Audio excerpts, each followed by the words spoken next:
Ito, may nakita kami rito mini waterfalls. Bukal to. Waterfall. Try natin inumin. Tingnan natin kung may lason. Ni Dr. Bellman. Pampabata ang tubig. Yung tubig. Amos lang. Uy, dulas. Literi. Literally when wet. Yung taas niya, ang ganda oh. Parang may ano pa nga dun sa taas eh. Alam mo, may hidden pool pa dun eh. Handa rito, place to, Bembangan. Pagkatapos yung magbembangan, huhugas ka lang ng itlog dito. Yung katetit. Tigatetit.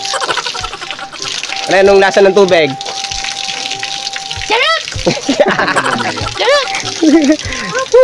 Oh, next. Yung mag-aalamos. Hilamos. Natin si Paring Pods maghihilamos. Titikman din yung tubig. Ano, baka may nakihidi dyan sa taas. Parang malat-alata. Binawian ka ni Paring Board siya. Ano, titikman niya Wala ang tayo ng mga kahit isang shot, no? Pagka tayo nalis. tubig ni Dr. Bellman. Ay, parang biglang lumalakas yung katawan ko. Kakaiba.